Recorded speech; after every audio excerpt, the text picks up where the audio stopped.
Assalamualaikum warahmatullahi wabarakatuh. Bertemu lagi dengan saya Dr. Aji Pramudito, spesialis obstetrik dan ginekologi. Kali ini kita masuk ke materi-materi selanjutnya.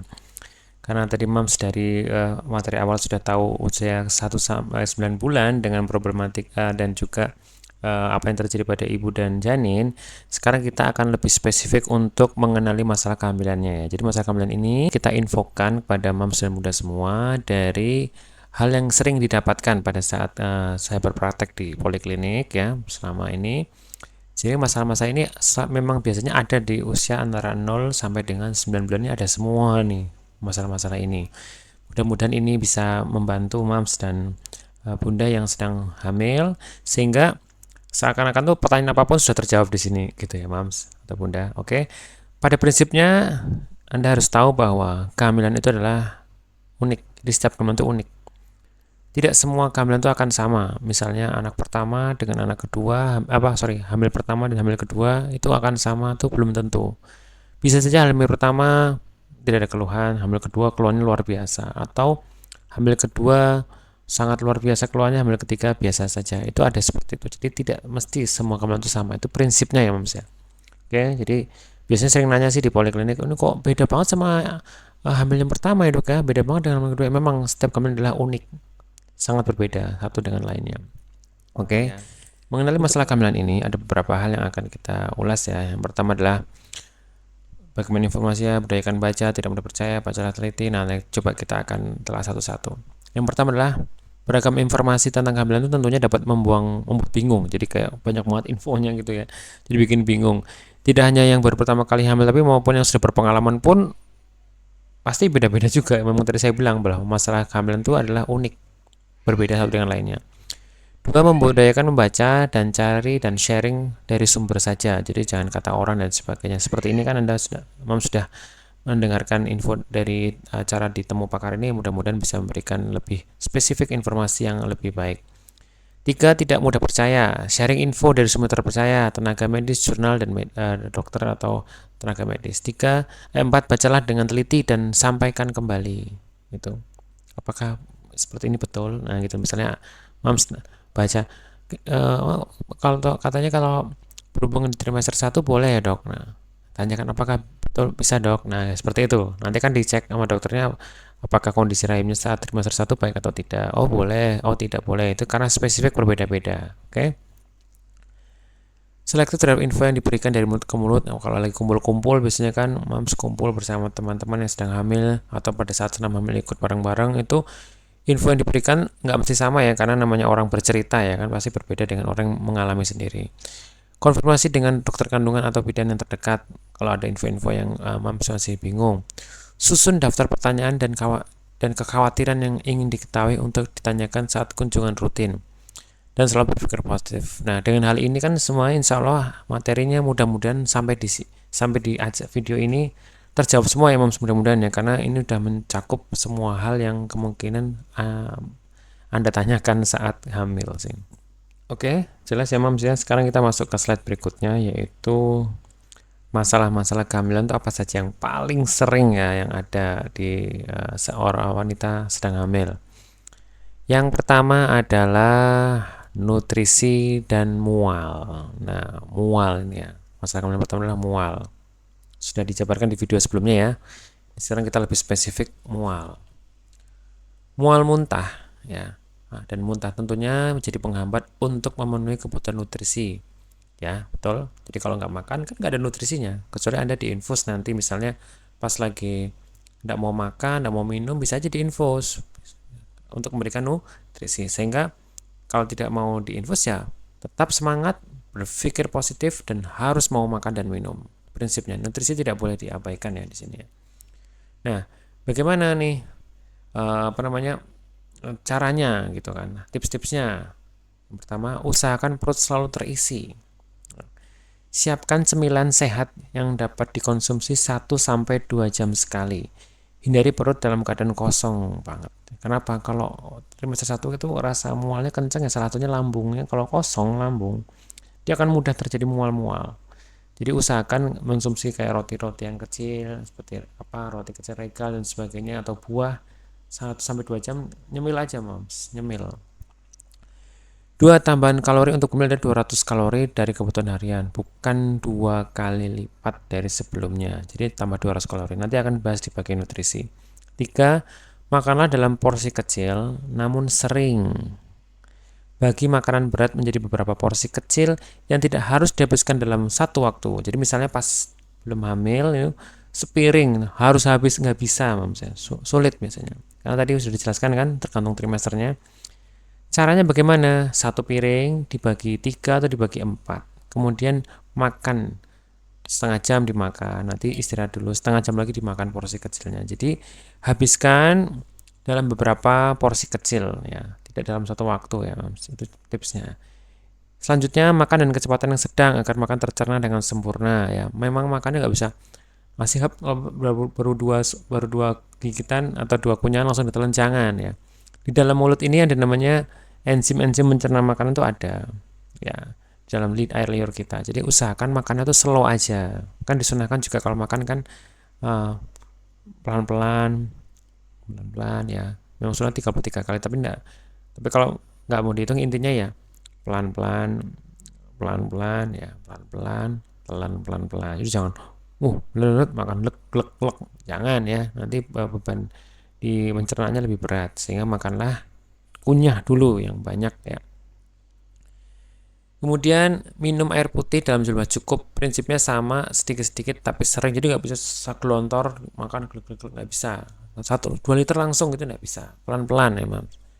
Terus selanjutnya adalah perbanyak konsumsi protein, telur, daging kayak gitu-gitu daripada nasi. Perbanyak lauknya, kurangi makanan tinggi lemak atau gorengan ya, bukan tidak boleh ya mam, tapi kurangi lemak atau gorengan.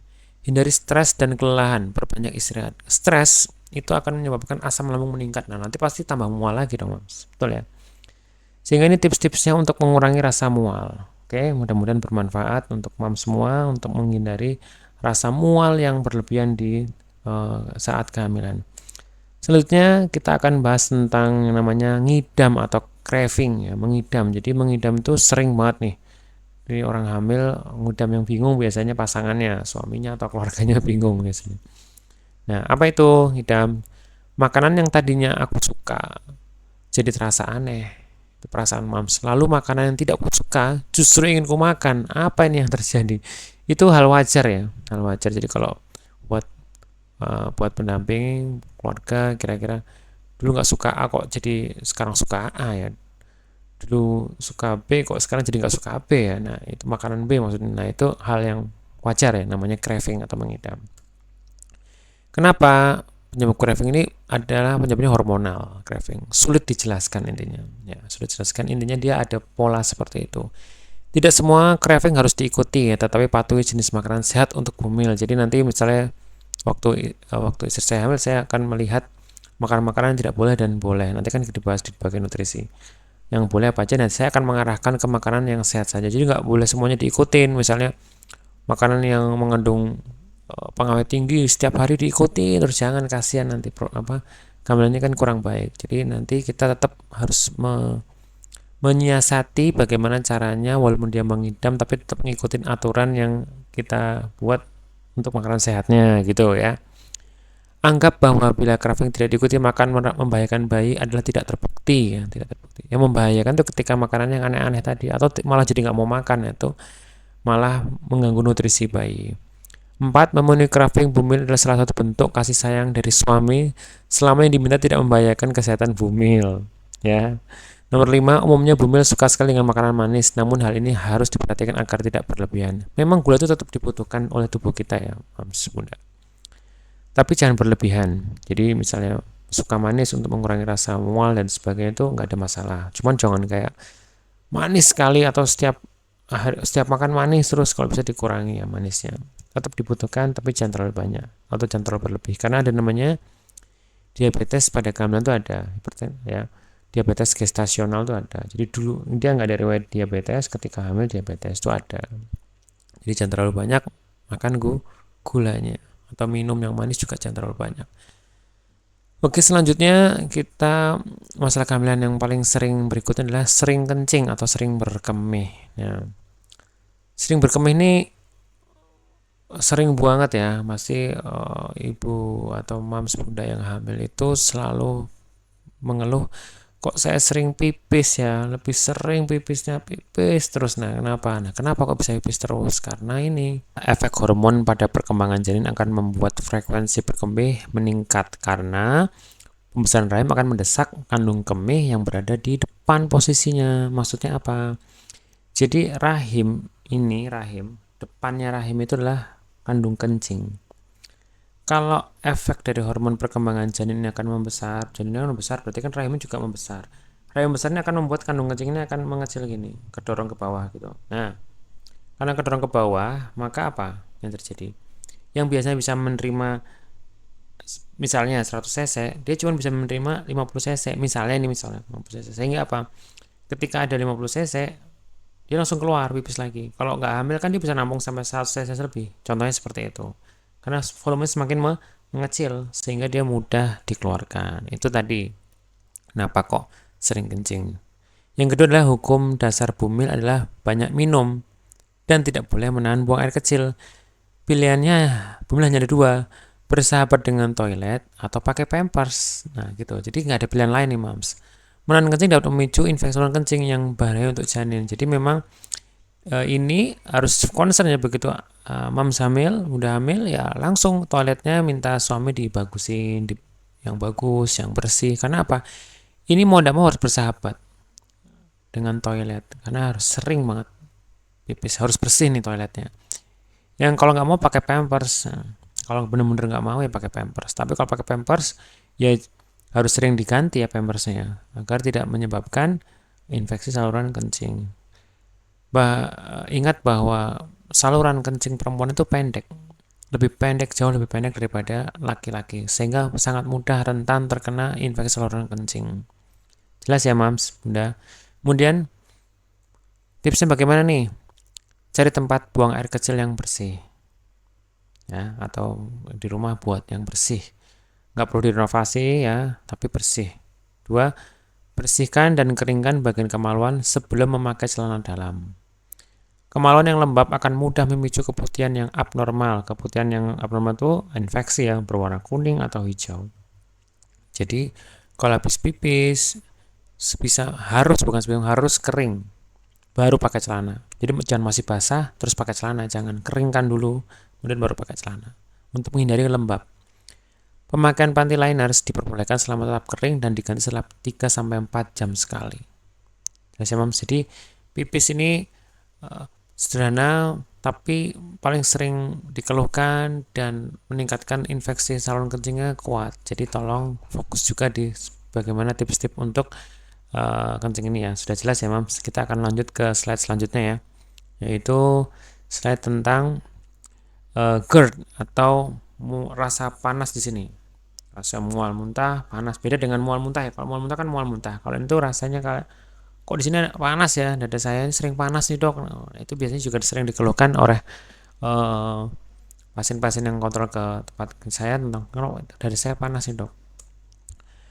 Nah, salah satu efek kehamilan terhadap saluran cerna adalah melemaskan otot antara esofagus dan lambung sehingga pencernaan menjadi kurang efektif. Asam lambung dapat kembali naik ke esofagus dan menyebabkan rasa terbakar sampai muntah. Jadi kalau memang kehamilan itu hormonnya akan menyebabkan rileks. Jadi harusnya dari esofagus ke lambung ini dia ada penyempitan sehingga ketika dia rileks dia akan melebar gini di daerah esofagus ya. Lah asam lambungnya akan naik ke atas. Nah, asam lambung itu kalau kena di esofagus itu rasanya kayak anget-anget gitu, sakit di sini. Jelas ya. Nah, kalau rasa sakitnya sangat kuat sekali sampai rasa terbakar bisa muntah juga, makanya ada memperberat mual dan muntah. Jadi kalau punya riwayat lambung, ada GERD ya pasti rata-rata ya kebanyakan akan mual muntah. Nah, faktor pemicunya apa ini? Terlalu banyak makan banyak ya dan cepat. Jadi makanya tadi saya bilang harus dibagi, dia makan satu piring, bubuk cepet lagi makannya banyak, nah, dia akan rasanya GERD muncul. Stres, kelelahan ya, stres tinggi, asam lambung meningkat, asam lambungnya naik ke esofagus. Kelelahan yang berlebihan sama, makan tidak teratur. Nah, kalau makan nggak teratur kan asam lambungnya keluarnya juga nggak teratur, sehingga apa? Harusnya asam lambungnya sudah keluar, nggak ada makanan ya yang dikena apa? Reaksi inflamasinya ke esofagus, naik ke lambung dan sebagainya. Oke ya, jelas ya. Prinsipnya makan saat perut kosong di mana asam lambung sudah terlanjur meningkat. Nah, terjadi seperti ini. Udah perutnya kosong, asam lambung meningkat, ya udah dia akan terbentuk GERD. Jelas? Sekarang bagaimana tipsnya? Tips mengatasinya adalah eat early, eat late, eat light, eat often ya. Eat well ya. Maksudnya bagus apa? Tinggi protein dan karbohidrat kompleks. Kemudian eat what you can, makan apa yang kamu bisa makan ya. Drink up and eat varietas. Jadi beragam makannya. Jangan itu terus, biasanya nanti bosen ya. Coba nanti dibuat atur makanannya. Nanti di bagian gizi dilihat atur makanannya apa aja. Oke, begitu tipe pengatasinya ya. Sudah jelas? Kita akan masuk ke slide berikutnya. Apa itu?